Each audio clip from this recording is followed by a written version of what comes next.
इंदौर के तेजाजी नगर थाना क्षेत्र स्थित बाईपास के खेत में नग्न अवस्था में पुलिस द्वारा शव बरामद किए गए थे। जांच पड़ताल करने के बाद दोनों की पहचान हरिराम निवासी मंडलेश्वर खरगोन और दूसरे की सुरेश निवासी पालन के रूप में हुई थी। पूरे मामले में पुलिस द्वारा बताया गया कि दोनों ही व्यक्ति मजदूरी का काम करते थे। वो ठेकेदार और उससे जुड़े हुए लोगों से अपनी मेहनत के पैसे मांगने गए, जहां पर मामूली बात और कहासुनी के बाद दीपक उर्फ गोलू और अमन इवने के साथ उनका विवाद हुआ। इसके बाद दोनों ही युवकों को जमकर पीटा गया और फिर हत्या की घटना को अंजाम दिया गया। पुलिस ने 2 आरोपियों को गिरफ्तार कर लिया है, वहीं अन्य की तलाश की जा रही है। जैसे कि आप सबको पता है 3 मई के आसपास एक घटनाक्रम हुआ था, जिसके अंदर पुलिस को लगभग 11 बजे के आसपास सूचना प्राप्त होती है कि जो निमावर जो ब्रिज है उसके सामने एक खेत है जहाँ पे एक मृतक व्यक्ति की लाश पड़ी हुई है निवस्त्र अवस्था के अंदर। तत्पश्चात मौके पर थाना प्रभारी करणदीप और एसीपी मौके पर पहुँचे। उसके पश्चात एडिशनल सीपी सर भी मौके पे पहुँचे।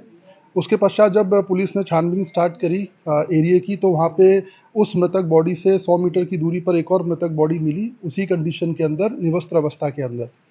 तत्पश्चात हमने पूरे एरिया सीन ऑफ क्राइम को हमने सर्च किया। उसके बाद बाउंड्री के पार हमको कुछ उनके कपड़े मिलते हैं जिसके अंदर एक चिट रहती है जिसमें कुछ लोगों के नंबर रहते हैं। उनसे जब संपर्क किया गया तो उसमें एक व्यक्ति, एक मृतक का नाम हीराराम करके, जो मंडलेश्वर जिला खरगोन का रहने वाला है, उसकी शिनाख्त इस रूप में हुई।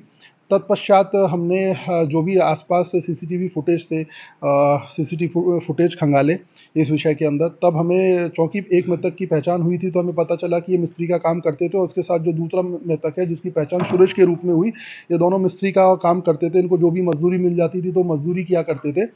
तत्पश्चात हमने इनके घर के आसपास सीसीटीवी फुटेज देखे तो हमको कुछ 4 आदमी दिखे जो इनके घर के आसपास आते हुए दिखे घटना से 4-5 घंटे पूर्व। इनके परिजनों से हमने पूछताछ करी, तब उनके परिजनों द्वारा भी कुछ पैसे के लेन देन के विषय में बताया गया। तत्पश्चात हमने सस्पेक्ट के बेसिस पे 2 लोगों को उठाया जिन्होंने घटना कबूल करना स्वीकार किया। एक का नाम दीपक उर्फ गोलू है जो कि जिला देवास का रहने वाला है। इसके अलावा दूसरे का नाम अमन इवने है जो जिला बैतूल का रहने वाला है। इनके द्वारा इसलिए घटना कारित की गई जो इन्होंने बताया कि जैसे कि ये सभी मजदूरी का काम किया करते थे। इसमें से ये लोग 3-4 जो लोग थे, ये ठेकेदार से स्वयं संपर्क करते थे, उसको लेबर प्रोवाइड करते थे।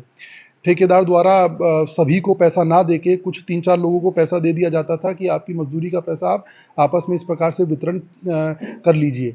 लेकिन ये जो लोग थे उनको जो और लोगों को कम पैसा देते थे, जिसके कारण ये लोग उनसे पैसे की डिमांड करते थे कि हमारा पैसा दीजिए। इस कारण आए दिन इनमें विवाद होता रहता था। तो ये लोग उनको उस जगह ले गए। उस रात ये लोग उनको उस जगह ले गए, वहाँ पे इन्होंने उनको शराब पिलाई। तत्पश्चात उनको उनके साथ मारपीट करी, उनको डंडे से मारा और उसके बाद वहाँ से भाग गए। तो इस पूरे प्रकरण के अंदर हमने टोटल 3 आरोपी हैं, जिसमें से पुलिस द्वारा 2 को राउंड अप किया जा चुका है। एक की पुलिस अभी भी तलाश कर रही है, जो संभवतः 1-2 दिन में हम उसको भी राउंड अप कर लेंगे। मिस्त्री का और नॉर्मल मजदूरी का काम किया करते थे, तो 2,500-3 हज़ार रुपये की जो बात उनके लिए वो बहुत बड़ी बात होती थी, उनके लिए बहुत एक बड़ी रकम होती है। तो इस पूरे प्रकरण में 2,500 रुपये के आसपास की संख्या थी जो वो लोग उनसे मांगते थे, जिस कारण ये विवाद पूरा हुआ।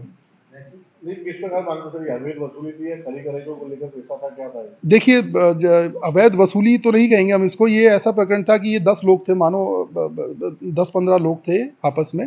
तो इनमें से 2-3 लोग थे जो ठेकेदार के कांटेक्ट में रहते थे और ठेकेदार उनको कहता था कि मुझे मिस्त्री का काम कराना है या केटरिंग का काम कराना है। तो ये लोग जिम्मेदारी लेते थे कि हम आपको 10 या 15 लेबर प्रोवाइड करा देंगे। फिर ठेकेदार इन्हीं को, जो भी मजदूरी होती थी तो ठेकेदार इन्हीं को पैसा दे दिया करता था कि आप जो भी आपने मजदूर आए हैं उनको पैसा दे दीजिए। तो ये उनको प्राय कम पैसा दिया करते थे और ये लोग उनसे मांगते थे अपना पैसा कि हमारा पर दिन के रेट के हिसाब से इतना रुपया हुआ, तो ये उनको नहीं देते थे और ज़्यादा मांगते थे तो उनके साथ मारपीट करते थे। तो ये पूरा घटनाक्रम इसी से संबंधित था। कर लिया है पुलिस द्वारा इसमें जितने भी पॉसिबल साक्ष्य है और इसको हमने चिन्हित अपराध की श्रेणी में भी लेके आए हैं ताकि इसमें कन्विक्शन रेट 100% पुलिस प्रयास करेगी कि इसमें कन्विक्शन रेट 100% हो। तो जो भी सख्त से सख्त कार्रवाई वो पुलिस ऑलरेडी कर रही है इस पूरे प्रकरण के अंदर। सभी एक ही वर्ग के लोग हैं। तो तीसरा जो आरोपी है वो भी इनके साथ मजदूरी किया करता था, मिस्त्री का काम किया करता था। लेकिन ये जो जिन्होंने इस घटना को कारित किया उनके साथ रहता था, वो भी जिम्मेदारी लेता था ठेकेदार से कि भाई हम आपको लेबर प्रोवाइड कर देंगे। तो वो भी इसी बैकग्राउंड का है।